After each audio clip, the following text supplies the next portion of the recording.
देवों के देव महादेव को पंचदेवों का प्रधान कहा गया है। ये अनादि परमेश्वर हैं और आगम निगम आदि शास्त्रों के अधिष्ठाता हैं।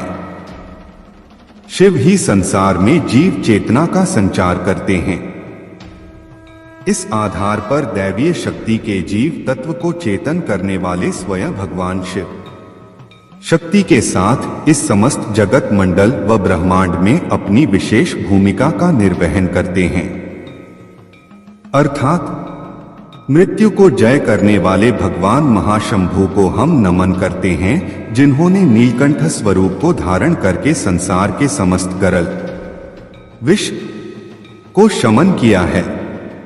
साथ ही मृत्यु को जीतने वाले महाशिव हम आपको साधना के साथ नमन करते हुए जन्म मृत्यु के बंधन से पीड़ित अवस्था से मुक्त होकर आपसे प्रार्थना करते हैं कि आप हमें ज्ञान वैराग्य सहित सांसारिक कर्म बंधन से मुक्ति का मार्ग प्रदान करें।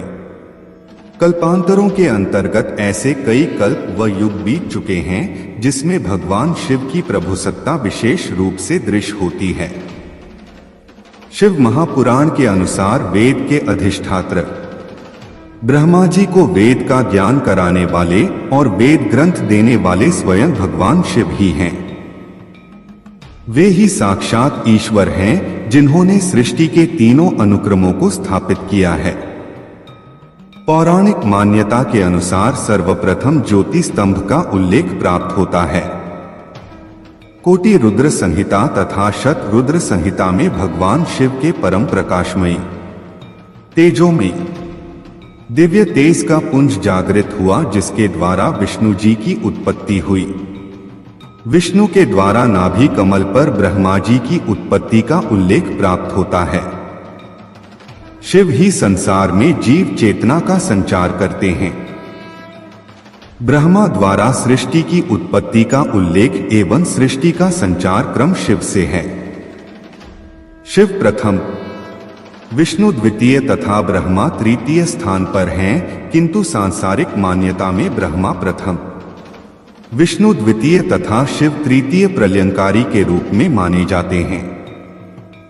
भगवान शिव के स्वरूप तथा क्रिया विधि के अंतर्गत जो स्थितियां सामने आती हैं उसे देखें तो जिन्होंने वेद पुराण के माध्यम से जगत को अपने ज्ञान तथा अध्यात्म से परिचय करवाया, ऐसे महाशिव एक सामान्य प्राणी को अपने विशिष्ट पद से लेकर आत्मा परमात्मा का अनुभूत सिद्धांत प्रदान करते हैं।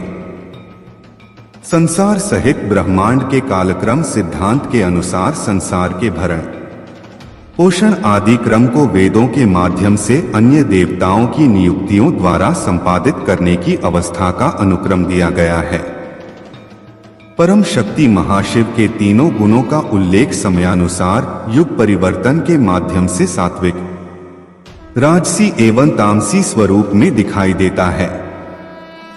ऐसे महाशिव जिन्होंने सृष्टि की उत्पत्ति तथा जगत के विस्तार एवं निरंतर विकास की प्रणाली को अपनाते हुए ब्रह्म स्वरूप को स्थापित किया है, जिसके द्वारा हम क्या है, कैसे हैं, कहां से आए हैं, अंत और प्रारंभ क्या है, कर्म के आधार पर हमारे प्रारब्ध क्या होंगे, इन अवस्थाओं का उपनिषदीय ज्ञान ऋषियों के माध्यम से परम तत्व बिंदु के रूप में हमारे समक्ष विद्यमान किया है। भगवान शिव ऐसे अघोरी हैं जिनके द्वारा संसार की समस्त दिव्य शक्तियां, क्रियाएं तथा प्राकृतिक दृष्टिकोण से संतुलन की उन अवस्थाओं का ज्ञान हमें प्राप्त होता है जो वर्ण व्यवस्था के साथ आश्रम व्यवस्था को भी हमें अनुभूत करवाता है। अध्यात्म शब्द से देखें तो दो प्रभाव उल्लेखित होते हैं, जिसमें क्रमश अधिआत्म अर्थात वह आत्मा जो अधिभूत अधियज्ञ के नाम से जानी जाती है। चूंकि समस्त भागवदीय अनुक्रम पंच महाभूतों से संबंधित है, देव षडायन की पौराणिक मान्यता पर निर्भर करता है। इन अवस्था व व्यवस्थाओं को शिव अपने अंश मात्र से धारण किए हुए हैं। शिव ही एकमात्र ऐसे देव हैं जो संसार का प्रबंधन संभालते हैं। उन्हीं के द्वारा ज्ञान तथा वैराग्य जैसे मूलभूत दिव्य साधना का साक्षात्कार करती है। इन अवस्थाओं का ज्ञान एवं अनुभव आध्यात्मिक परमात्मिक स्थितियों से होकर गुजरता है। संसार तथा ब्रह्मांड के समग्र में भगवान शिव का परम तेज बिंदु अपनी गति से समस्त जीवात्माओं को प्रकाशित करता है। ये सभी जीवात्माएं शिव के उस स्वरूप का दर्शन व अनुभव करती हैं जिसके अंतर्गत संसार की ये सभी परिस्थितियां आश्रम व्यवस्था पर आधारित हैं। शिव की कृपा एक परम गुरु के रूप में हमारे सामने युगों से चली आ रही है, जो हमें जीवन को बेहतर बनाने की कला वर्तमान से संघर्ष करते हुए समस्त विकारों पर नियंत्रण करके जीवन यात्रा को विजयी बनाती है। गृहस्थ एवं संन्यास के माध्यम से दो विशेष स्थितियां जीव कल्प में प्राप्त होती हैं।